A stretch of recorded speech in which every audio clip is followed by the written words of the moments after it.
Bonjour à tous. Bonjour. Il est presque 10 heures, donc on va attendre 2-3 minutes, je pense comme tous les webinars avant de démarrer pour que tout le monde ait le temps de rejoindre. Oui, alors j'en profite effectivement. Donc vous avez un petit chat en bas à droite dans lequel vous pouvez dire bonjour. Il y a aussi un petit onglet questions qui est pas mal. C'est plus pratique si vous avez des questions que le chat, parce que ça permet de les lire une par une. Ça permet aussi de voter, donc de les faire remonter. Donc si vous avez des questions, posez-les plutôt là-dedans.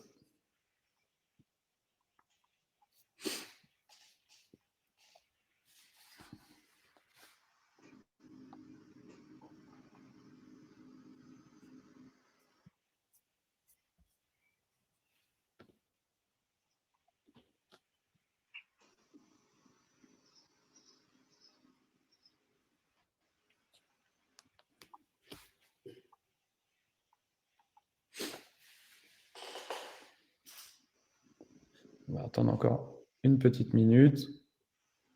On va en profiter pour se présenter avec Romain.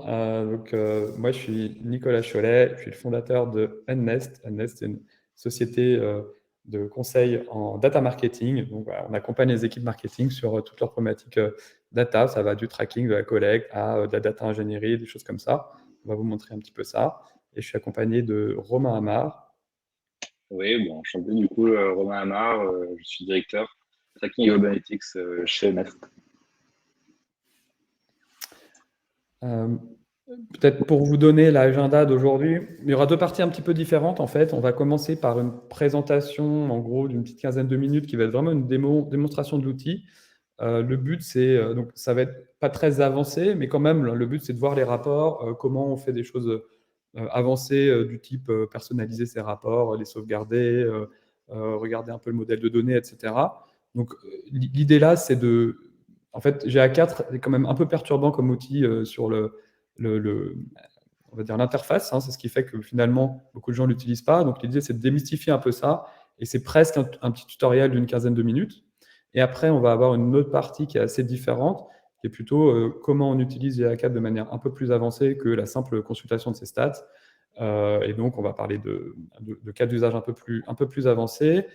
Et on finira par un gros sujet, mais qui, je ne doute pas, sera l'objet de plein de questions, donc je l'ai mis à la fin, qui sera tout ce qui est consentement, CNIL, légal, pas légal, quels sont les risques, etc. Parce que forcément, c'est un gros sujet. Donc, toutes les questions de ce type-là, je les relèguerai pour la fin, pour le débat, on va dire. Allez, on va démarrer. Donc, simplement pour nous présenter, donc nous, on est une société de conseil spécialisée en data marketing. L'entreprise est assez jeune puisque elle a 1 an. On est une dizaine aujourd'hui et on accompagne nos clients sur différentes parties. Ce que vous voyez sur le schéma à gauche, c'est vraiment la collecte, donc GTM, GA, GA4, Matomo, etc. Donc tout le tracking et la web analyse. On fait aussi toute une partie de data ingénierie, c'est-à-dire qu'on va se brancher sur les sources de données, analytics, ads, CRM, transactions, produits, etc. Et créer des data warehouses dans lesquels on va collecter toutes ces données. Puis derrière, on va avoir des cas d'usage qui sont soit de la création de dashboards ou d'outils de BI, soit des cas aussi d'activation média, c'est-à-dire qu'on va repousser des données first party vers des plateformes médias, donc Facebook Ads, Google Ads, ou vers des outils de CRM ou de marketing automation pour personnaliser les campagnes. Alors, on rentre tout de suite sur GA4. Donc, qu'est-ce que GA4? Bon, c'est assez simple, c'est un outil de web analyse. C'est le remplaçant de Google Analytics qu'on connaît tous, donc Universal Analytics, qui de toute façon collectera plus de données à partir de juillet 2023 et octobre, si je ne me trompe pas, pour GA360. Donc, de toute façon, si vous voulez rester sur le site Google, vous êtes obligé de faire cette migration. C'est un outil qui est hérité de Firebase Analytics, c'est-à-dire qu'à l'origine, il y a un outil qui s'appelle Firebase Analytics, qui est un outil d'analyse de performance d'applications mobiles. Et Google Analytics 4, en fait, c'est un dérivé de ça qui a été étendu au web, et finalement, ça ça explique une partie de la conception de l'outil, hein, qui est un outil à la fois app et web et qui est très user-centric. C'est aussi un hub analytics. On va le voir, hein, c'est au-delà du simple outil pour mesurer son audience, mesurer les sources, mesurer la performance. On peut connecter pas mal de choses, notamment tout l'environnement Google, et ça a été conçu comme ça. Et la dernière chose, c'est un petit point d'interrogation, encore une fois, on en parlera après, privacy-centric, c'est-à-dire que ça a été beaucoup dans la communication de Google un axe de dire qu'en fait, toutes les évolutions qu'ils faisaient sur la privacy, le respect des données, etc., étaient sur GA4. Ça s'est un peu retourné contre eux malgré tout, parce qu'aujourd'hui, finalement, il y a des gros doutes par rapport à ça. Et en fait, c'est vrai qu'on se dit que c'est difficile de faire à la fois un hub, donc de partager des données avec tout l'environnement Google, Ads, etc., et en même temps d'être privacy-centric. Malgré tout, par rapport à Google Analytics actuel, il y a beaucoup d'évolutions qui vont vraiment dans le bon sens, quoi. On verra quand même à la fin. Donc, quel intérêt par rapport à Google Analytics? Alors, le premier, c'est que vous n'avez pas le choix. Donc, en fait, au final, je ne vais même pas à vous convaincre qu'il faut passer parce que l'autre outil va s'arrêter. Il y a quelques faits quand même qui sont marquants. Le premier, à gauche, c'est sur tout ce qui est attribution, il y a nativement des choses un peu plus avancées. C'est-à-dire que dans Google Analytics, on va voir ce qui se passe au niveau des sessions, essentiellement pour les sources.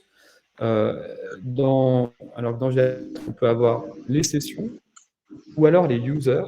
C'est-à-dire, en gros, quelle a été la première source de visite de mon user? Et un autre angle de vue, un autre axe d'analyse qui peut être intéressant. Et puis, il y a aussi pas mal de modèles d'attribution data-driven qui sont beaucoup plus accessibles que dans Google Analytics, quoi. Donc, sur la partie attribution, c'est quand même plus avancé, même si ça rend du coup les choses un peu plus complexes. Le deuxième point, c'est qu'il y a beaucoup de travail qui a été fait sur tout ce qui est l'identification d'un user. Donc, un user pour Google Analytics ou classiquement, c'est quoi? C'est en fait un cookie pour un navigateur qui persiste et qui est le même pendant longtemps, quoi. Sur GA4, ou alors un user ID que vous poussez, vous, dans l'outil. Bref. Sur GA4, il y a un peu plus de possibilités parce qu'en fait, on va utiliser un peu plus le user ID. C'est ce qui va permettre d'avoir du suivi cross-device. Donc, si vous avez des gens qui sont connectés sur votre app Android ou iOS et puis qui viennent aussi sur votre web, eh ben, vous allez être potentiellement capable de les identifier. Et donc, on va pouvoir aller plus loin sur tout ce qui est suivi cross-device, quoi. Donc, pour tout ce qui est app, mobile, ou tout ce qui est outils, site web sur lesquels les gens sont souvent connectés, pour le coup, c'est vraiment beaucoup mieux que Google Analytics.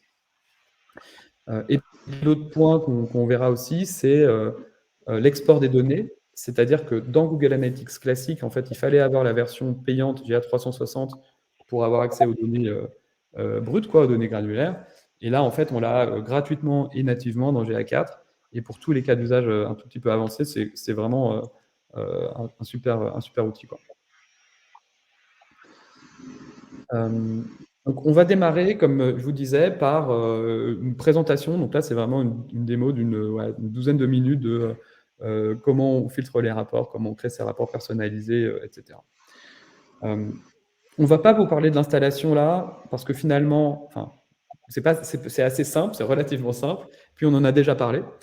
Sachez simplement deux choses. Donc, en gros, quand vous installez, donc là vous voyez ma petite capture d'écran à gauche, quand vous installez GA4, par défaut, le tag il va collecter des pages vues, il va collecter aussi du scroll, c'est-à-dire en gros quand l'utilisateur arrive à 90% de la page du site, il va collecter nativement les liens sortants, les downloads et dans une certaine mesure les lectures de vidéos.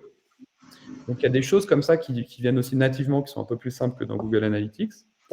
Bon, et puis après, comment l'installer? Je vous renvoie au webinaire qu'on a fait sur GTM server-side.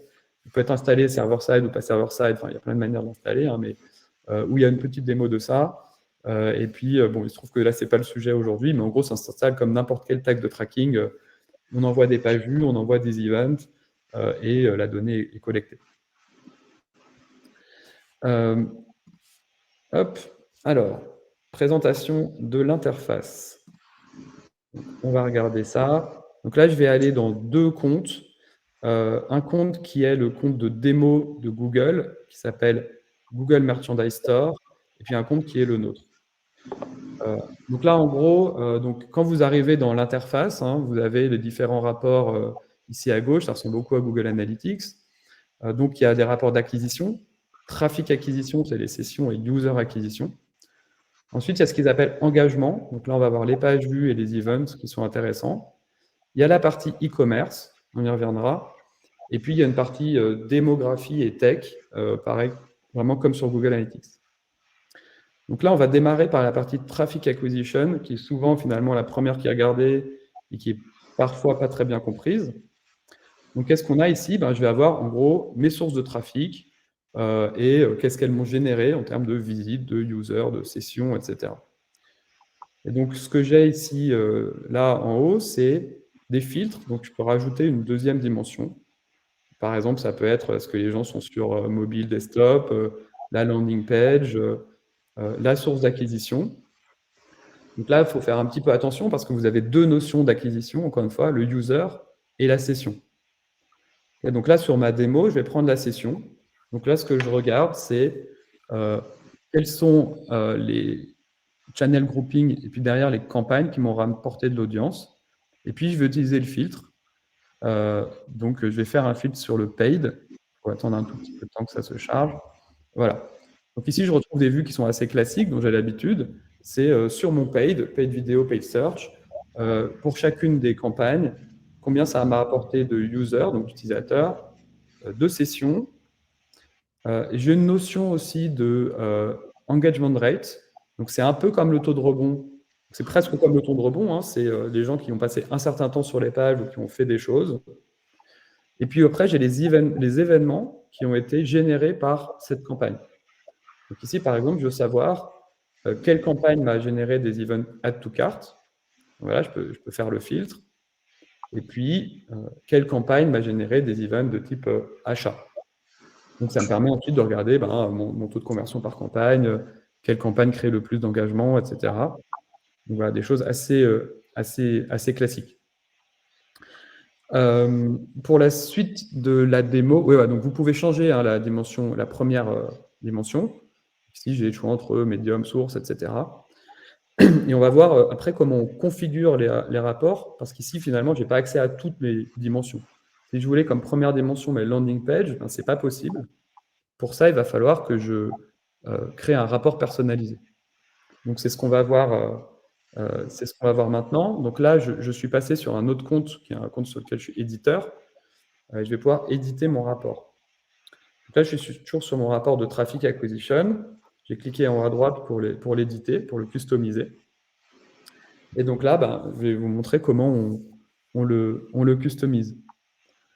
Donc d'abord, moi, ce que je veux finalement ici, c'est que je veux regarder mes landing pages en fait. C'est ça qui va m'intéresser. Donc, du coup, je sélectionne ma dimension landing page, je la rajoute au rapport, et puis je vais en faire la dimension par défaut. Donc quand je vais arriver sur mon rapport, voilà, ça va être mon rapport de landing page par défaut. Et puis derrière, on va pouvoir aussi customiser un certain nombre d'autres choses. Donc là, je retrouve mes métriques. Hein. Et en fait, je vais vouloir rajouter une métrique. Par exemple, je veux savoir le nombre de nouveaux utilisateurs qui ont été rapportés avec des entrées sur différentes landing pages. Voilà, donc j'ai rajouté une métrique, donc ça va être une colonne en plus de mon rapport. Je sauvegarde. Et ensuite, dernière chose que je peux configurer, c'est mes graphes au-dessus. Donc je peux en avoir soit 2, soit 1. On n'a pas beaucoup de choix. Hein. Et puis, j'ai le choix entre 3 widgets. Quoi. Donc, c'est pas non plus cette partie-là, on ne peut pas la configurer énormément. Mais voilà, en gros, là, voilà, j'ai mon rapport de landing page. J'ai fait celui-là parce que les gens se plaignent souvent de ne pas le trouver alors qu'il est natif dans Google Analytics. Donc, je le sauvegarde. Et maintenant, on va le rajouter dans mes rapports par défaut que je vais trouver sur la gauche de l'interface. Donc là, c'est une petite subtilité. Regardez, vous avez accès en bas à la librairie qui vous permet de configurer vos rapports. Hop. Je vais éditer la collection.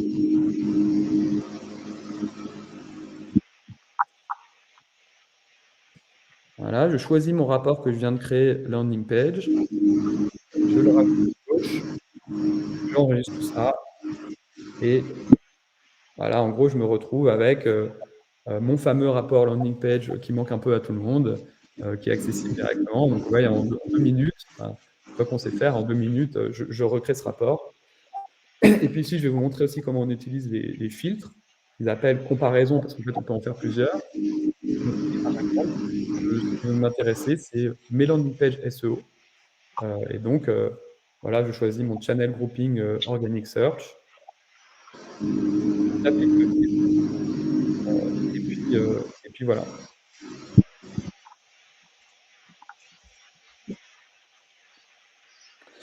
Hop, et voilà, du coup, bah, j'ai recréé mon rapport de landing page SEO assez classique. Maintenant, on va regarder autre chose, donc qui est assez. Donc là, on va plus regarder des sources d'acquisition. Là, ce qu'on va vouloir regarder, c'est. Donc là je fais juste un test. Donc, je me suis mis en preview hein, de GTM et je me balade sur le site. Je génère des hits. Donc, je clique, je scroll, je vois des pages vues. Et derrière, on va aller voir dans GA4 ce que ça a généré. Et le but derrière, c'est un peu de voir, typiquement là, ce qu'on veut faire, c'est savoir est-ce que les gens cliquent sur les liens sortants ou pas et où, sur quelle page. Donc, je me suis mis en mode preview, j'ai agi sur le site et là, en fait, ce que ça a fait, c'est que ça m'a généré des hits dans le debug view. Romain, est-ce que je peux te demander de couper ton micro? Ce serait simple. Donc ici, j'ai la debug view. Et donc dans la debug view, bah, je peux voir en fait ce qui se passe. Donc vous voyez, là, ma session, j'ai généré une page vue. J'ai le title, j'ai la source. Je venais de tagassistant.google.com qui est le preview de GTM. J'ai l'URL de la page. J'ai un certain nombre de propriétés. Et puis je peux voir, bah, du coup, voilà, j'ai une deuxième page vue, puisque j'ai cliqué sur ma page Google Data Studio. J'ai cliqué, donc ici j'ai fait un clic sortant, puisqu'en fait j'étais sur mon sous-domaine inside.unest, j'ai cliqué vers mon domaine principal, donc c'est considéré comme un clic sortant, et je vais collecter voilà, sur quel clic, sur quelle page j'ai cliqué, est-ce que c'était un lien sortant ou pas, et puis vous voyez là, j'ai un petit drapeau vert, parce qu'en fait j'en ai fait un objectif, et donc ça remonte comme ça. Donc en gros, le preview c'est intéressant parce que ça permet de m'assurer que ça fonctionne, mais aussi de voir toutes les données dont je dispose. Donc là, maintenant, j'ai vu quand je faisais un clic sortant, bah, je disposais de différentes données, notamment sur quel lien j'ai cliqué. Donc là, on va voir comment on le retrouve. Donc en fait, ici, on va dans le rapport d'events. Donc dans les events, vous avez plein de choses par défaut, du page view, du session start, etc. Mais moi, ce qui va m'intéresser, c'est mon clic. Et donc là, en fait, bah, qu'est-ce que je fais? C'est finalement, je vais rajouter une dimension secondaire qui est sur quel lien est-ce que j'ai cliqué. Et voilà, bah, du coup, là, j'ai mon rapport. En gros, vers quoi les gens ont cliqué depuis le site. Et puis, si je voulais, évidemment, je pourrais avoir quelle était leur page d'origine. Ensuite, si je veux avoir plus de détails, je peux cliquer sur l'événement lui-même, le clic, et ça va me donner un certain nombre d'informations. Donc, quand est-ce que ça se produit, combien de fois, etc. Mais aussi, en gros, mes paramètres. Donc ici, vers quelle page ça s'est fait, et c'est devenu tout vert, et sur quel lien les gens ont cliqué, etc. Voilà. Donc ça, c'était un deuxième truc que je voulais vous montrer. Donc d'abord, on a vu en gros les rapports classiques, acquisition et tout ça, et comment on les personnalise. Et puis là, ce qu'on vient de voir, c'est en fait, je veux commencer à suivre des choses un peu plus personnalisées, donc des clics sortants, des downloads, remplir des formulaires, donc tous les éléments de conversion finalement, bah, je vais les traquer, puis derrière, je vais pouvoir aller les voir dans l'interface, quoi. Maintenant, je vais vous montrer une autre partie des rapports qui se trouve dans la partie exploration. Donc, dans la partie exploration, il y a différentes choses. On peut faire des formulaires normaux, donc je mets mes dimensions, mes métriques, puis j'ai mes chiffres tout bêtement. Mais là, je vais vous montrer deux graphiques que je trouve intéressants. Un qui est en gros une analyse des chemins et un autre qui est une analyse des funnels. Donc, on va commencer par le chemin. Donc là, le but, c'est de répondre à la question après telle ou telle page, où sont allés les gens. Euh, donc là, pour l'instant, cette vue-là, elle ne m'intéresse pas tellement. Donc, on clique sur Start Again ici. Voilà, et j'ai le choix de démarrer du point de départ ou de l'arrivée. Donc en gros, moi, je vais partir du point de départ. Donc, en gros, voilà, les gens qui démarrent depuis la page, je ne sais pas, qu'est-ce qu'un tagage, je pense. J'en ai 89 qui ont vu cette page, ou 89 vues plutôt. Et derrière, en fait, les gens sont allés 11 fois sur qu'est-ce qu'un plan de tagage, puis 5 fois sur qu'est-ce qu'un data layer, etc. Donc là, hein, on est vraiment sur, pour le coup, on arrive sur de l'analyse de chemin pour comprendre comment les gens naviguent, est-ce qu'ils cliquent sur mes liens ou pas. Et puis, on peut aussi faire dans le sens inverse. C'est-à-dire que je vais prendre partir, par exemple, de ma conversion. Moi, je veux savoir tous les gens qui sont arrivés sur la page, je sais pas, qui sommes-nous, ou la page contact, ou la page de formulaire. Par où est-ce qu'ils étaient passés précédemment, aussi pour comprendre un peu, pareil, les parcours, qu'est-ce qui a amené les gens sur cette page-là. Donc voilà, ça c'est un graphique que je trouve intéressant. L'autre qui est intéressant aussi, c'est le funnel. Donc là, je vais partir d'un funnel qui existe, qui est déjà préexistant. Mais il est intéressant parce que c'est pas si facile à reconstruire par soi-même et c'est pas si facile à construire dans Google Analytics ni dans Google Data Studio. Donc là, typiquement, dans mon funnel, qu'est-ce que j'ai? J'ai défini mes étapes. Donc Session Start, c'est les personnes arrivent. Vue d'une page produit, donc là on est sur de l'e-commerce. Hein. Add to cart, donc j'ai ajouté mon produit au panier et j'ai fini par acheter. Donc voilà, j'ai mon graphique en haut et puis en bas, je vois en fait le completion rate, c'est le pourcentage de gens qui passent d'une étape à l'autre. Et puis à gauche, j'ai le pourcentage au total par rapport au début de gens qui ont réussi. Donc en gros, j'ai ici 1,7% de taux de conversion, c'est-à-dire en fait le passage de ma session à mon purchase. Donc là maintenant, on va imaginer que je veux rajouter une étape. Donc après le add to cart, en fait, les gens ils doivent rajouter leur shipment info ou leur shipping info ou shipping detail, je ne sais plus comment ça s'appelle. Donc du coup, là, je vais rajouter ça. Donc ici, hop, je rajoute une étape avant mon achat. Je la définis. Donc là, ça va être shipping. Hop, je choisis l'event que je veux suivre. Donc ici, add shipping info.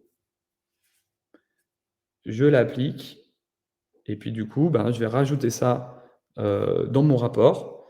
Voilà, donc j'ai 3,4% de conversion. Et donc j'ai que 50% des gens qui, après le shipping info, finalement, ont fini par faire un achat. Et après, je peux aussi affiner mes analyses, donc soit avec des filtres, soit avec des breakdowns. Donc par exemple, ici, je vais regarder par device. Hein, et je veux voir, par exemple, mon taux de conversion par device. Et là, je vois que sur desktop, je suis à 2,7%, sur mobile, 0,4%. Donc clairement, on n'a pas du tout le même type de taux de conversion, quoi.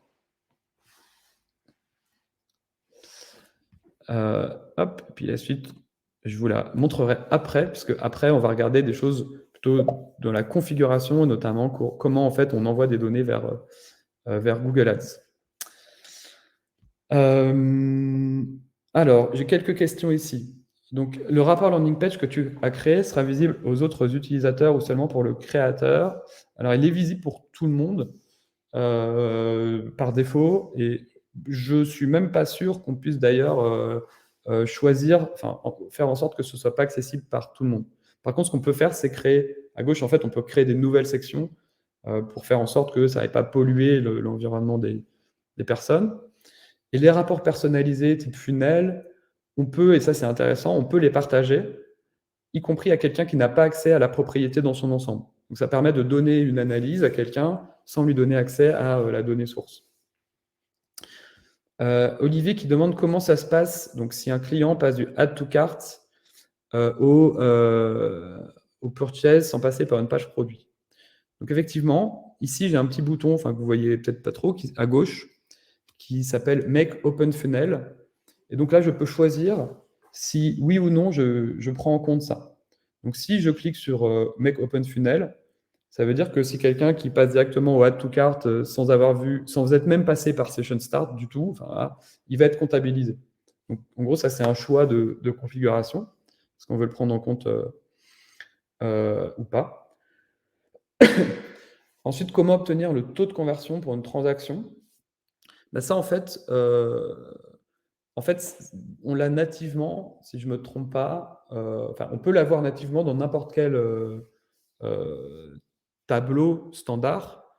Alors, si je suis sur le funnel, hein, pour l'avoir, par exemple, le taux de conversion par campagne, en fait, je peux aller dans mon breakdown ici, et de même que j'ai mis ici device catégorie, donc mobile ou desktop, je peux mettre campagne.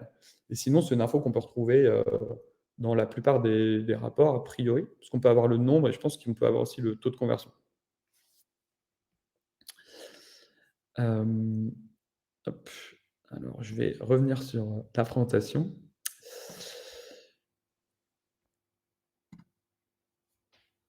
Ok, donc là, c'était un petit tour d'interface. Encore une fois, le but, c'est vraiment, c'est très critiqué GA4 parce que c'est pas toujours très intuitif. Même si là, ça semble un peu intuitif parce que je vous montre comment ça marche, mais en fait, en pratique, souvent, on clique à côté, on comprend pas. Il y a des choses qu'on retrouve pas de l'un à l'autre. Honnêtement, il n'est pas extrêmement très. Parce qu'il manque pas mal de choses. Après, il faut savoir aussi que la donnée, on peut l'avoir dans Google Data Studio, donc ce qui est quand même très pratique, quoi. Vous branchez directement sur Google Data Studio, et si vous savez bien l'utiliser, vous avez les choses assez rapidement. Et ce qu'il faut voir aussi, c'est que ça évolue très vite. Par exemple, les landing pages, c'est une dimension qui n'existait même pas il y a encore 6 mois. Donc, il fallait faire un truc hyper tordu, c'est-à-dire, en gros, aller chercher l'événement qui s'appelle Session Start et rajouter la page sur laquelle il avait lieu pour avoir ces landing pages. Donc, c'était un peu tordu, quoi. Donc, c'est des choses qui sont rajoutées petit à petit et qui font que l'outil progresse vraiment rapidement, pour le coup, à ce niveau-là. Parce que c'est quand même un gros défaut de l'interface, quoi. Enfin, de l'outil. Voilà pour cette partie démo. Maintenant, on va partir sur la deuxième partie qui est finalement, en gros, GA4 comme un hub pour l'analytics. Donc, qu'est-ce que j'entends par un hub analytics? En fait, il y a plusieurs choses. D'une part, c'est les sources. Donc, en gros, dans GA4, on peut déverser des données web et mobiles, déjà, ce qui n'était pas le cas dans Google Analytics, ou en tout cas, ce n'était pas vraiment fait pour. Il y a des données qui viennent de Google Marketing Platform, c'est-à-dire en gros l'environnement Google Ads au sens large. On peut connecter, donc on peut récupérer des données, par exemple sur les campagnes, les coûts, etc. On peut dans l'absolu pousser aussi des données first party, comme des données CRM par exemple. Après, je n'ai probablement pas un conseil aujourd'hui, vu un peu le fait que GA4 est quand même sous l'œil de la CNIL, c'est probablement pas là que moi j'irai stocker mes données CRM, mais j'irai probablement plutôt les stocker, ce qu'on va voir après, dans mon data warehouse pour faire mes analyses. Mais à l'origine, ça a été conçu comme ça et c'est tout à fait possible, quoi. Et Google Analytics 4, derrière la donnée, on peut la consommer à plusieurs endroits. On peut la consommer, c'est ce qu'il y a en haut dans l'interface, c'est ce que je vous ai montré. On peut la consommer dans Google Data Studio parce qu'il y a un connecteur natif. Il y a des connecteurs vers tout l'environnement Google Ads, en gros. Et puis, on peut récupérer la donnée brute vers Google BigQuery, ce que je vais vous montrer après également. Donc, c'est quand même, enfin, pour ça, c'est quand même assez puissant, quoi. Sur la partie connexion avec Google Ads, donc là, je vais vous refaire une petite démo. En gros, ce qu'on voit, c'est que voilà, vous avez accès à pas mal de choses. Google Ads, Ad Manager, DV360, Google Merchant Center, SA360. Donc, en fait, c'est quand même fait pour ça, quoi. C'est-à-dire que l'intérêt aussi, hein, c'est de pouvoir aller directement dans GA4, créer des objectifs de conversion et ensuite les pousser comme des conversions dans Google Ads et créer des audiences pour aller après les utiliser en remarketing ou en lookalike dans Google Ads. Donc là, je vais vous montrer comment on fait ça de manière relativement, enfin, non pas relativement simple, de manière simple. Hop, je reviens sur ma vidéo. Et hop, faut que je retrouve le bon endroit dedans. Hop, voilà. Donc ici, la première chose qu'on va regarder, donc ici, là, je suis dans la partie qui s'appelle Custom ou je ne sais plus comment, enfin configuration, bref, dans laquelle, en fait, je vais pouvoir travailler 3 choses, mes événements, mes conversions, mes audiences, et les pousser typiquement vers Google Ads. Donc, je vais m'en servir après pour de l'analyse hein, dans l'outil, mais aussi pour les pousser vers Google Ads. Donc ici, là, qu'est-ce que j'ai? J'ai les events. Donc on voit un peu tous les events natifs. En gros, l'event de page view, hein, qui est hyper classique, l'event de click. Et puis à droite, ce qu'on voit, c'est que je peux décider d'en faire des conversions. C'est-à-dire, en gros, de les prendre en compte comme des conversions dans mes rapports pour calculer les taux de conversion, mais aussi dans Google Ads. Et là, ce qu'on va voir, en fait, c'est qu'on peut faire des sous-parties. Par exemple, moi, ce qui m'intéresse, c'est de... En gros, je considère comme un objectif que les gens, par exemple, aillent sur ma page de formulaire ou sur la page Qui sommes-nous. Donc finalement, là, je vais créer un nouvel event à partir d'events existants. Donc ce qui est bien, c'est que je n'ai pas à modifier mon tracking, en fait. Et donc, mon event, c'est une page vue. La page location, c'est Qui sommes-nous. Et mon event, ça pourrait être aussi, par exemple, je clique vers mon site e-commerce. Voilà. Donc, en fait, je peux le créer directement dans mon interface sans avoir à refaire mon tracking. Voilà, donc là, j'ai créé mon event. Et ce que je peux faire derrière, c'est, en fait, j'ai plus qu'à cocher la case pour le marquer comme une conversion. Donc ça va faire quoi? Ça va faire que ça va apparaître dans ma page conversion, ce qui en soi n'a pas vraiment d'intérêt. Mais surtout, ça va faire que dans Google Ads, ici, eh ben, en fait, je vais pouvoir importer mes conversions. Donc ici, je suis dans mon écran de conversion. Je choisis de l'importer depuis Google Analytics, depuis le web. Et là, en fait, ben, j'ai accès aux conversions que j'ai définies dans mon interface GA4, quoi. Donc ça, c'est assez intéressant, encore une fois, parce qu'on pourrait l'avoir autrement, en mettant des codes de tracking sur le site. Mais ce que je trouve pratique ici, c'est que je n'ai pas à refaire mon tracking. Le truc, il est déjà là. En fait, je vais créer une sous-partie et dire, voilà, c'est une conversion. Et l'autre chose aussi, c'est qu'on peut faire la même chose avec des audiences. Par exemple, imaginons que ce qui m'intéresse, c'est j'ai un site e-commerce et je veux toutes les personnes qui sont allées sur la catégorie chaussures. Eh ben, je vais pouvoir, et qui, par exemple, ont vu une page produit, mais ne l'ont pas ajouté au panier, voilà, eh ben, je vais pouvoir aller, pareil, créer une audience. Voilà, ici, je vais créer une audience. Donc, par exemple, hop, dans mon cas, je pense que je vais prendre un page view. Donc, par exemple, en gros, je vais prendre des gens qui ont vu une page d'une catégorie, par exemple, contient chaussures ou quelque chose comme ça.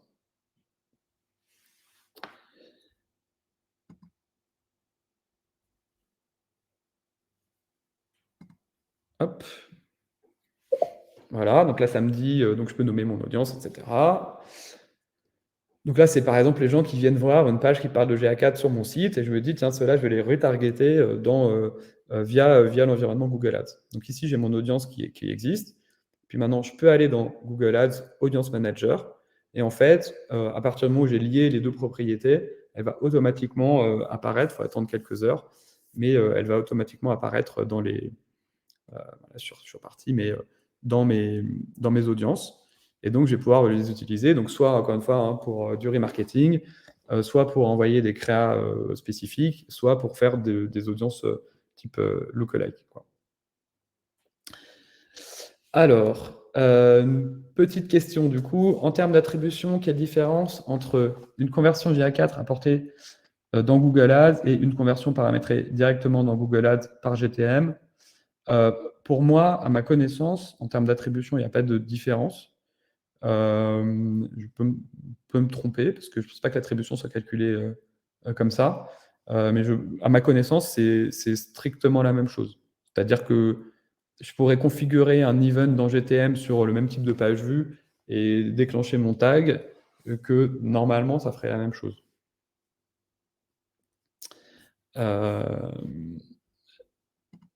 Hop. Voilà, je vais revenir sur ma présentation. Donc là, le but, c'était de dire, bon, vous voyez que ça a quand même été conçu, l'un des buts de l'outil, c'est quand même ça, quoi. Tout ça, on peut le faire plus ou moins dans Google Analytics, mais ça a rajouté, je trouve, quelques fonctionnalités, ça rend les choses un peu plus simples, et on voit bien que c'était quand même l'un des buts de Google, finalement, c'est de donner un hub pour pousser de la donnée vers les ads, quoi. Donc un autre point maintenant qu'on va regarder, qui est la fameuse connexion à Google BigQuery. Donc déjà, Google BigQuery, qu'est-ce que c'est? C'est en gros, dans Google Cloud Platform, c'est le data warehouse, quoi. Donc c'est la grosse base de données faite pour l'analyse, faite pour de l'analytics et du machine learning et tout ça. Et donc, à partir du moment où vous choisissez d'envoyer la donnée vers BigQuery, vous récupérez la donnée brute. Donc la donnée brute, c'est quoi? C'est ce que vous voyez là. Donc en gros, chaque ligne représente en gros un événement. Donc vous vous rappelez, on avait vu dans la debug view la to mes event.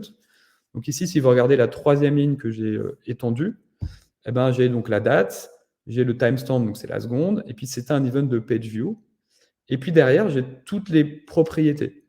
Le page title, le page referrer, le page location, etc.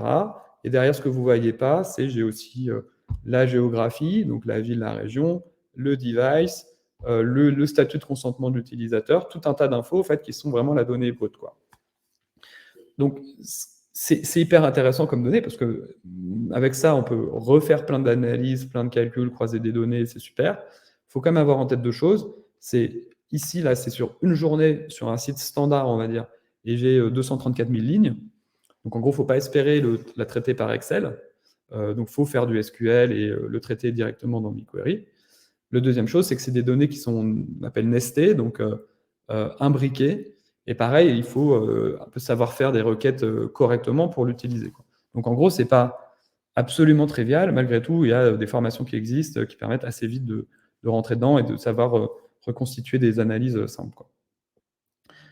Donc la question maintenant, c'est à quoi ça sert, quoi. Donc là, on va vous montrer un exemple qui est finalement... moi, ce que je vais faire ici, c'est, pour un client, on a construit une mini CDP, donc Customer Data Platform, via GA4 dans BigQuery. Donc là, qu'est-ce qu'on a comme source de données? On a d'un côté GA4. Donc qu'est-ce que j'ai? En fait, j'ai toutes les visites du site, vraiment toutes les hits, tous les hits. Donc chaque fois que quelqu'un vient, voit une page, l'ajoute au panier, fait une transaction, etc., j'ai ces données-là. Et puis l'autre chose qu'on fait dans ce cas particulier-là, c'est on va récupérer toute la donnée de transactions depuis Shopify. Donc j'ai toutes les transactions, tous les achats, les refunds, etc., les produits qui sont achetés, le prix, le discount, etc. Donc on récupère tout ça, on l'envoie vers Google BigQuery, et là, en fait, on va faire de la segmentation. Donc j'allais regarder mes clients qui sont inscrits à la newsletter mais qui n'ont jamais acheté, les gens qui sont revenus plusieurs fois, les gens qui ont acheté et puis qui ont mis un avis, parce que derrière, probablement, ça va m'intéresser de leur envoyer des messages particuliers. Les gens qui ont acheté que en promo, par exemple, parce que ça veut dire que ces gens-là, probablement, je dois leur pousser des promos ou personnaliser le site pour qu'ils aient, eux, accès à des promos et pas les autres, quoi. Donc, en gros, ici, en fait, dans Google BigQuery, on va faire de la segmentation et de l'analyse. Et après, qu'est-ce qu'on fait? On réutilise cette donnée aussi pour de l'activation. Donc, par exemple, mon segment des fans de la marque, les gens qui ont mis un avis positif sur un produit, en fait, je vais l'utiliser dans Google Ads, Facebook Ads pour aller chercher des audiences similaires. Puis, par exemple, je vais le renvoyer vers mon outil d'emailing et de SMS parce que je veux les inclure, je sais pas, dans mon programme VIP, d'ambassadeurs, voilà, et donc je veux leur pousser des contenus particuliers, quoi. Donc, je ne vous montre pas là précisément comment on fait ça, mais le truc, c'est que c'est possible et finalement relativement simple, avant tout parce qu'on a vraiment accès à la donnée granulaire. Et donc, pour chaque user, chaque visite, dans la mesure où j'ai son consentement, évidemment, je peux savoir quand il est venu, ce qu'il a fait, etc. Pour faire ça, quand même, il faut travailler aussi sur la collecte, quoi, sur le tracking. Donc ici, ce qu'on voit ici, c'est la configuration de la balise dans Google Tag Manager. Donc en fait, au moment de l'événement, qui a pu être un to-cart, etc., j'envoie des données en plus. Donc j'ai envoyé typiquement le Customer ID. Donc là, il faut que la personne soit loguée, évidemment, mais quand elle est dans le tunnel, elle l'est. Ou quand elle revient, elle l'est. Et donc, je vais envoyer le Customer ID. Et donc, ça va me permettre de faire le lien entre, une fois, mes transactions et ce qui s'est passé sur le site, quoi. Voilà. Et le cas d'usage de ça, c'est typiquement ce qu'on appelle de l'audience planning. Donc, en gros, je vais segmenter mes audiences, donc segmenter mes utilisateurs et utiliser ça pour personnaliser en fait les messages sur le site, dans mon CRM, sur les différentes plateformes, quoi.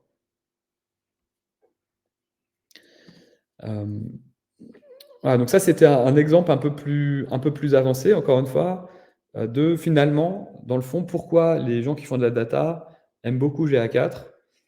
C'est parce que en réalité, au-delà de l'interface, qui n'est pas géniale, en fait, on peut vraiment avoir accès à la donnée et en faire beaucoup de choses super intéressantes, quoi.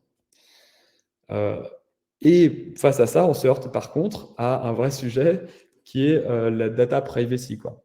Donc, puisque, bon, voilà, on le voit, on collecte de l'info, il y a pas mal de choses. Hop. Donc, par rapport à la data privacy, il y a vraiment plusieurs sujets. Alors, la première question, c'est quelles sont les limites à la collecte de données? Parce qu'il faut savoir que comme tout outil d'analytics, j'ai pas tout. J'ai pas toutes mes visites, j'ai pas tout, quoi. Donc, si à la fin, vous comparez votre chiffre d'affaires total et le chiffre d'affaires dans GA4, eh ben, vous n'aurez pas la même chose. Parce que n'importe quel outil d'analytics ne collecte pas tout. Et pourquoi? Il y a plusieurs raisons à ça. Il y en a une qui est évidemment le cadre légal, donc RGPD. Donc, à partir du moment où vous devez demander le consentement pour traquer les visites, eh ben, vous allez perdre tous les gens qui n'ont pas consenti, quoi, qui ont dit non, qui n'ont pas agi. Donc ça, c'est vraiment le premier point et c'est la plus grosse source de perte de données. Ensuite, vous avez d'autres choses. L'environnement technique, le premier point, c'est les ad blockers. Donc, les ad blockers, ils bloquent les pubs, mais pour certains, ils ne bloquent pas que les pubs. Et ça, c'est assez variable. Donc, vous avez des ad blockers qui vont bloquer tout l'analytics, Google Analytics, GA4, Google Tag Manager, et il y en a qui ne bloquent pas tout. Donc, si vous utilisez AdBlock standard, bah, ça ne va pas bloquer l'analytics, mais ça va bloquer les tags de pub. Par contre, si vous utilisez Ghostery, qui est beaucoup plus agressif, ça bloque tout. Et donc, cette donnée, elle ne va pas remonter dans les outils d'analytics, sauf si vous avez fait votre tracking en server-side. Et là aussi, je vous renvoie vers le webinaire qu'on a fait sur le sujet, que vous pourrez trouver sur notre site. Et puis après, vous avez des contraintes aussi liées à l'environnement technique des navigateurs, qui sont là aussi de plus en plus restrictifs, et notamment sur la durée de vie des cookies.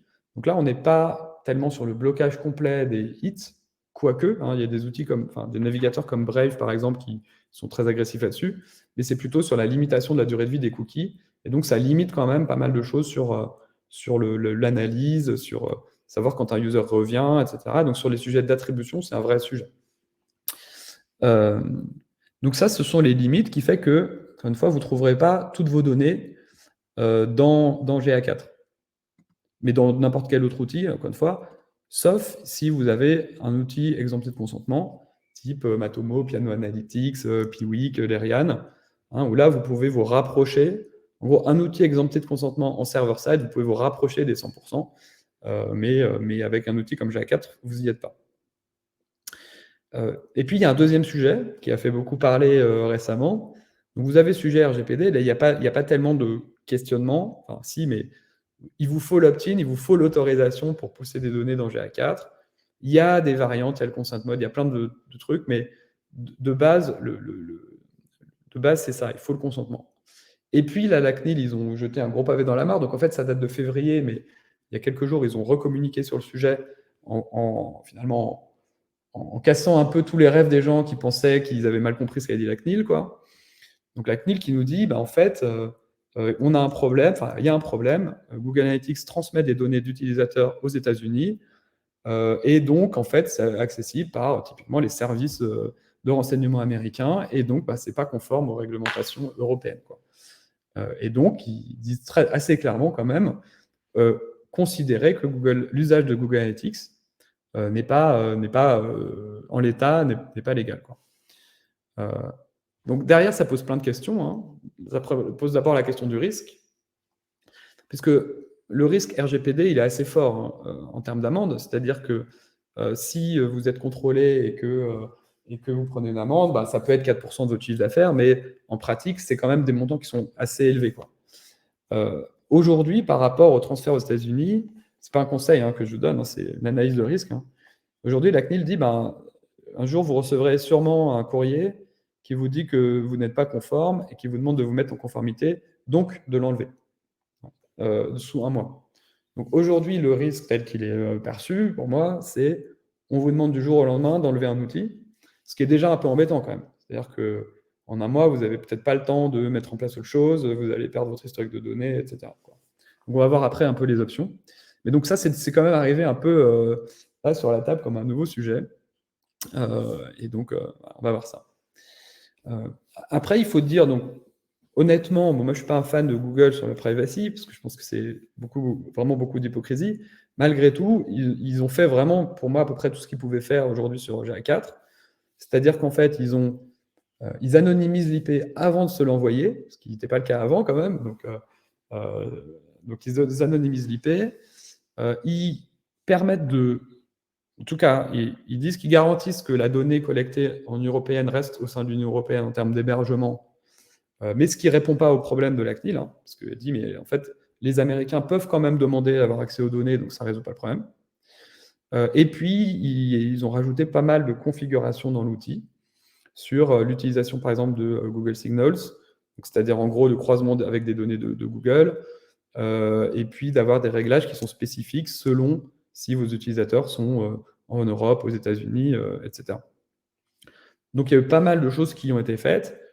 Malgré tout, je pense que vous ne verrez pas la CNIL demain vous dire que GA4 est conforme facilement, quoi. Et ensuite, il y a aussi une autre chose donc, que Google a introduit, qu'ils appellent le Consent Mode, qui est un peu sioux. Le principe, c'est quoi? C'est qu'en fait, quand les utilisateurs ils acceptent les cookies, il y a le tracking normal. Si l'utilisateur refuse ou avant qu'il ait accepté, en fait, on envoie à GA4 et à Google Ads d'ailleurs juste des hits, quoi. Donc, en gros, une info qui dit il y a eu une page vue, c'est celle-là. Sans autres informations. Il n'y a pas de cookies, il n'y a pas d'informations d'ID, etc. Et en fait, à partir du moment où vous avez suffisamment de trafic, c'est-à-dire au moins 1000 visites par jour, en gros, c'est pas exactement ça, mais en gros, GA4 vous dit, en fait, on va utiliser ces hits anonymes pour faire des estimations de la part qu'on n'a pas captée. Donc ça, c'est vraiment quelque chose de assez nouveau. Donc ça existe depuis plusieurs mois, c'est utilisé pas mal en Google Ads quand même, parce que pour le coup, Google l'utilise pour faire d'attribution.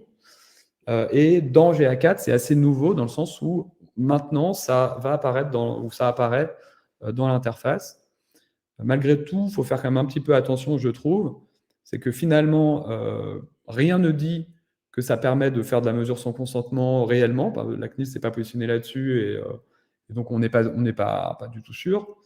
Et l'autre chose, c'est qu'en fait, on se retrouve quand même face à une énorme boîte noire. Donc on ne sait pas trop ce qui se passe. Et donc, en termes de qualité d'analyse, on est très loin des mesures hybrides qu'on peut avoir dans d'autres outils. Si vous avez Piano Analytics, vous avez le trafic des gens qui ont consenti, le trafic des gens qui n'ont pas consenti. Vous pouvez mesurer, vous pouvez comparer, vous pouvez faire plein de choses. Là, vous avez une sorte de truc qui a été réagrégé dans vos données, vous ne savez pas vraiment comment. Donc, ce n'est pas du tout le même niveau de qualité, quoi. Donc, pour moi, aujourd'hui, très franchement, le Consent Mode ne répond pas à aucune question, en fait, parce que ça ne vous aide pas vraiment à faire de l'analyse. Et en plus, on n'est même pas sûr que ça vous aide à être plus conforme qu'avant. Donc, au final, ma recose reste toujours la même. C'est éventuellement, vous conservez GA4, on va en parler juste après. Mais surtout, il vous faut en parallèle un autre outil de mesure exempté, quoi. Pour deux raisons. D'une part, pour avoir l'audience réelle, l'audience, y compris des gens qui ont refusé les cookies. Et d'autre part, si jamais demain on vous coupe Google Analytics, au moins vous aurez quelque chose avec de l'historique. Et donc pour moi, voilà, je sais pas, les gens me posent régulièrement la question, je suis pas juriste, c'est un sujet qui est vraiment, vraiment compliqué. C'est que faire avec en fait les dernières décisions et les dernières communications de la CNIL. Il y a plusieurs options, hein. Vous avez une option qui est finalement pas faire grand-chose. Vous avez une bonne gestion du consentement avec une CMP, parce que ça, pour le coup, je ne recommanderais à personne de ne pas le faire. Vous conservez GA4 en l'état, et puis vous vous dites que finalement votre risque est relativement faible. Aujourd'hui, il y a une entreprise en France qui a reçu un courrier et à qui on a juste demandé de retirer l'outil, ce qui est quand même relativement faible. Mais peut-être demain, ce sera 1 million, et peut-être qu'il y aura des amendes, on n'en sait rien. Mais aujourd'hui, finalement, le niveau de risque est assez faible. Vous avez une option qui est un peu plus avancée, qui est de déployer GA4 avec un maximum de précautions. Donc, en passant via, typiquement, GTM Server-Side, Ça peut être minimiser les données que vous envoyez, ça peut être chiffrer les ID, pourquoi pas, avec votre propre méthode de chiffrage avant de les envoyer. Ça, il faut être un peu accompagné pour ça.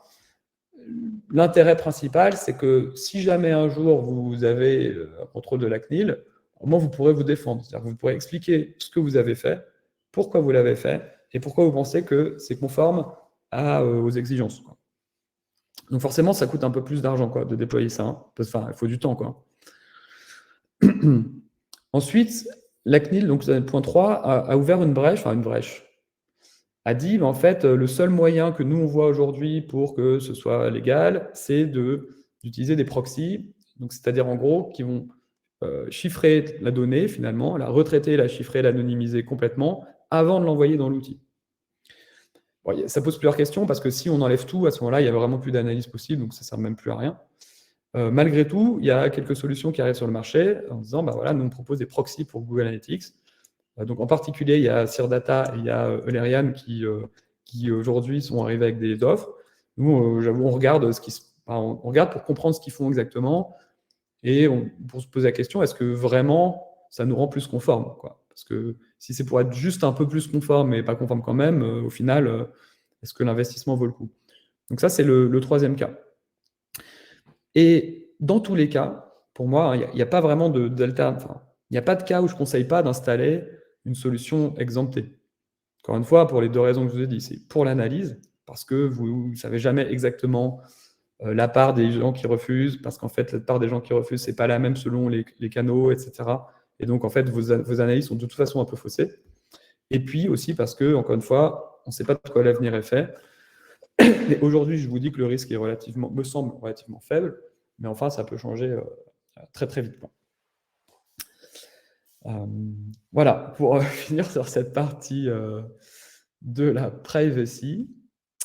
Et on arrive au bout de la présentation. Et voilà, du coup, j'ai pas l'impression qu'il y ait beaucoup d'autres questions. Hop. N'hésitez pas.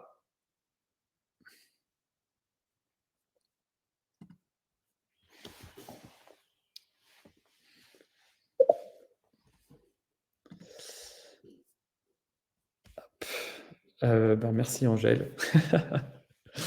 Ouais, non, la partie consentement, elle est hyper compliquée. Hein, encore une fois, ça bouge très très vite, on entend différentes choses. Et puis il y a aussi des choses que les gens ne veulent pas entendre, parce qu'encore une fois, la CNIL elle est très très claire, sur qu'elle estime que les entreprises ne devraient pas utiliser cet outil. Encore une fois, après, pour chaque entreprise, c'est des choix, bénéfices-risques, etc. Tout l'environnement est là-dessus. Voilà. Et puis bon, après, c'est que le début aussi, c'est-à-dire que les arguments qui font que la CNIL estime que GA4 ne serait pas légal, c'est-à-dire la donnée envoyée aux États-Unis, vous pouvez l'utiliser pour n'importe quel CRM, et puis vous bannissez son usage aussi, quoi. Donc c'est quand même, si on va jusqu'au bout, hein, il y a beaucoup de choses qu'on devra enlever, quoi. Donc on va voir un peu ce que ça va donner. Alors, Gaëtan qui demande quelle différence entre GTM server-side et proxification. C'est une bonne question, je me pose moi-même la question. Je pense que c'est pareil. Enfin, pour moi, c'est pareil, c'est-à-dire que GTM server-side, c'est de la proxification, c'est-à-dire qu'en fait, on peut choisir ce qu'on envoie à GA4 avant de l'envoyer. Moi, la petite différence que j'y vois, c'est que cette proxification, on l'a fait dans l'environnement Google, qui est malgré tout, qu'on peut héberger chez soi, donc qui pour moi ne traite pas les données, mais ça pourrait se discuter. Donc, en fait, pourquoi je l'ai mis un peu séparément? Parce que finalement, dire, pour ne pas envoyer la donnée à Google, je vais utiliser un outil Google en tant que proxy, c'est en fait un peu bizarre quand même. Voilà. Mais j'ai pas, c'est difficile de mener l'analyse vraiment jusqu'au bout, quoi. Alors, Matomo en exempté, on ne peut pas capter en conversion, donc finalement, ce n'est pas si utile que ça. Alors, c'est vrai, donc, on a fait aussi un webinaire sur Matomo qui est disponible en replay, et puis on va le mettre sur le site.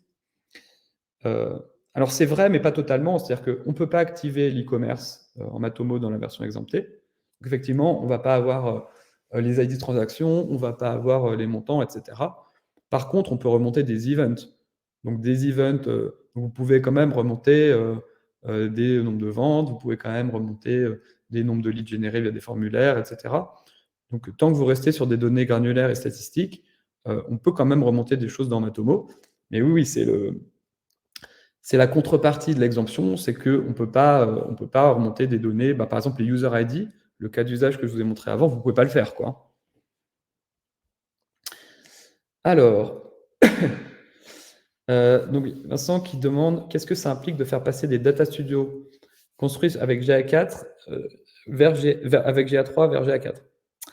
Ouais, alors, si vous êtes familier avec GA3 depuis Data Studio, vous ne serez pas dépaysé avec GA4 depuis Data Studio. Alors, ça ressemble beaucoup. Les métriques s'appellent pareil, même si elles ne sont pas calculées exactement pareil. Donc, vous retrouverez des sessions, vous retrouverez des users, vous retrouverez des pages. Donc, reconstruire ces tableaux, sauf quelques métriques ou quelques trucs qui sont un peu différents, ce n'est pas très compliqué.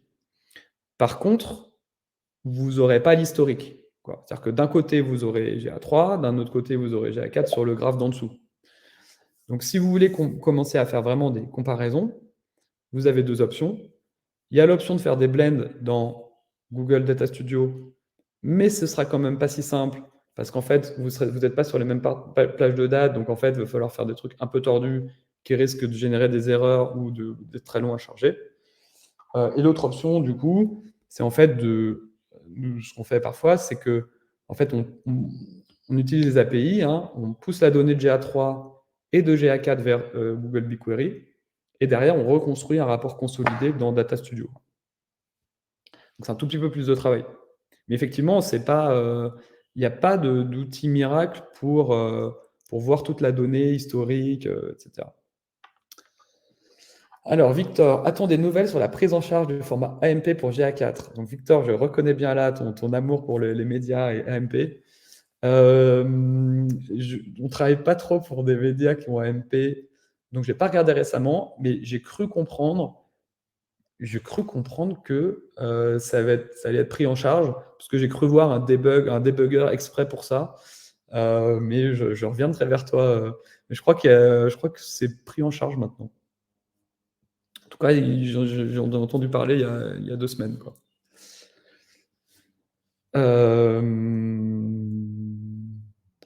Hop.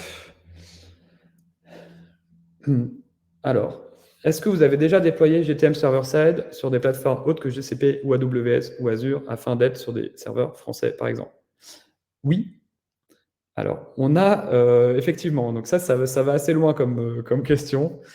Nous, on a un client qui fait un outil SaaS à destination de grosses entreprises et qui a décidé de se passer par principe de tout outil américain. Donc tout, y compris l'hébergement, etc.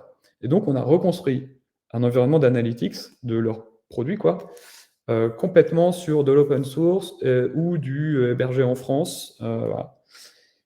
Et donc, ils ont fait une étude sur GTM Server-Side pour savoir si GTM Server-Side hébergé sur un serveur en France, en l'occurrence, je crois qu'ils ont l'offre OVH française, sécurisée, ça. Est-ce qu'il y a de la donnée qui transitait vraiment par Google? Ils sont arrivés à la conclusion que non, et donc ils l'ont fait. Et donc ça se fait, mais c'est un peu technique, quoi. C'est pas le truc le plus simple. Le fait d'associer GA4 au server-side Commander Act, par exemple, peut-il permettre une conformité plus proche des demandes de la CNIL? Je pense que oui. Je pense que oui. En gros, tout ce qui est server-side, dans la mesure où vous pouvez changer des choses avant de l'envoyer, et donc en particulier les anonymiser ou les chiffrer vous-même, va dans ce sens. Donc je pense que oui. Alors, GCP va ouvrir des régions en France, un lien avec la récente annonce de la CNIL. Je pense qu'on a plein de sujets différents. Je pense qu'il y a des sujets de lobbying, hein. Aujourd'hui, Azure, par exemple, donc Microsoft héberge des données de santé françaises en France et est considéré comme un des rares hébergeurs qui a le droit de le faire.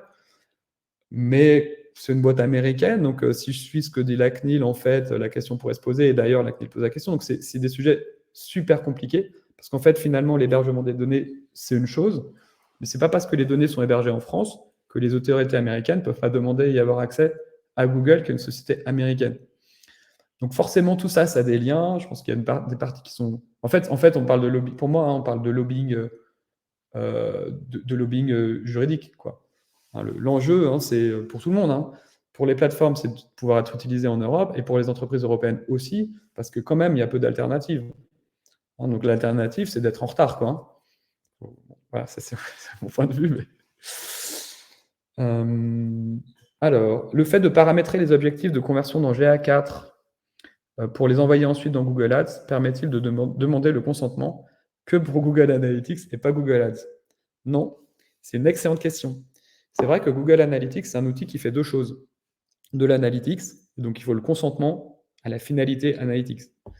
Et c'est un outil qui permet de faire des ads, du remarketing, du Google Signals, etc. Et donc, vous avez plusieurs options. Mais il y en a une, je ne sais plus, enfin, dans ma démo, à un moment donné, en fait, il y avait je crois, le consent state, enfin, sur le user. Donc, vous pouvez tout à fait, avec les hits, envoyer l'information, est-ce que l'utilisateur a accepté, en gros, le suivi marketing ou pas. Et vous pouvez, en fonction, donner, du coup, l'accès à Google Signal, envoyer les données dans Google Ads, etc. Et c'est un peu pointu, quand même. Hein. Donc, c'est vrai qu'en fait, il faut savoir que soit vous empêchez GA4 d'avoir, en gros, de faire du marketing, et vous pouvez demander que le consentement au tracking analytics. Mais si vous utilisez n'importe quelle fonctionnalité, en fait, Google Signals, lien vers Google Ads, etc., il faut les deux consentements.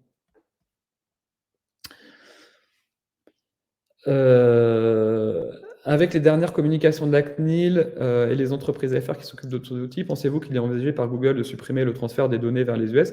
Oui, mais ils ne peuvent pas. En fait, c'est légal. C'est-à-dire qu'en fait, toute entreprise américaine doit répondre aux demandes de différentes choses, mais d'un juge aux États-Unis ou des services de renseignement américains, quel que soit le lieu d'hébergement des données. Donc, de toute façon, légalement, ils sont obligés. Donc, la seule parade à ça, c'est un truc qui s'appelait le Privacy Shield, mais qui a été invalidé, donc qui aujourd'hui n'existe plus, donc qui était censé protéger les données des Européens par rapport aux administrations américaines. Donc elles n'existent plus, et c'est là où on a un vide juridique énorme, c'est que quoi que vous fassiez, en fait, il devrait être quasiment normalement illégal de travailler avec une entreprise américaine, ce qui est fou, en fait, quand on y pense. Donc là, la CNIL a ciblé Google Analytics parce qu'ils réagissent à des plaintes, quoi, qui viennent d'une association, mais en pratique, ça pose un flou juridique sur toute la tech américaine en Europe, quoi. Et donc finalement, la seule option de sortie pour ça, ce sera un accord politique qui est en vue parce qu'il a été annoncé, mais enfin, il faut encore que ça se traduise dans des lois réelles, européennes, puis nationales, etc. Donc je pense qu'il y a encore beaucoup de flou pendant longtemps. Voilà, beaucoup de questions. Edouard, il faudrait demander à la CNIL d'interdire aussi tous les sites e-commerce français sur Shopify. Oui, Edouard, je pense. Mais écoute, monte une association, fais comme l'association qu'a fait pour Google Analytics, t'envoies 10 000 plaintes à tous les CNIL européennes et tu verras ce qui se passe. Et je pense qu'il se passera exactement ça. Ouais. Mais bon, je ne suis pas sûr que ce soit en cours.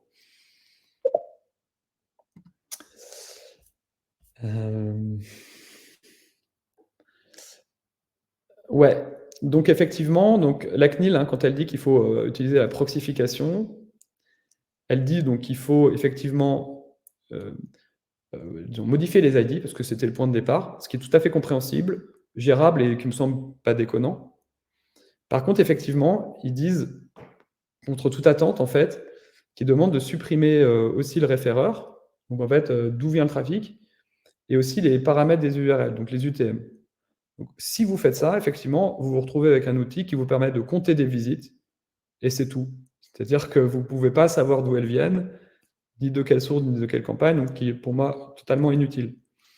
Donc moi, ce que j'ai vu aujourd'hui dans les offres proxy, en gros, analytics qui sont proposées, ils conservent ça, en disant, le jour où la CNIL elle condamnera quelqu'un pour ça, on l'enlèvera, mais en attendant, on fait comme ça. Parce que sinon, ça sert à rien. Enfin, honnêtement, autant ne pas le faire, quoi. Ouais, vaste question. Hein. Bon, allez, je pense qu'on va s'arrêter là. Merci à tous pour les questions et tout. Encore une fois, juste voilà, pour un petit rappel, ce qu'on a vu, c'est comment marche l'outil déjà, parce que quand même, ça reste un outil qui est utilisé beaucoup, comment faire vos rapports, etc. Ensuite, des petits exemples de comment on peut l'utiliser comme hub analytics. Et enfin, ce sujet de la privacy, qui est un gros sujet, évidemment. Merci à tous. Comme d'habitude, elle sera accessible en replay, et un jour, quand on aura le temps, on le mettra aussi en ligne sur notre blog. Voilà. Eh ben, bonne journée à tous.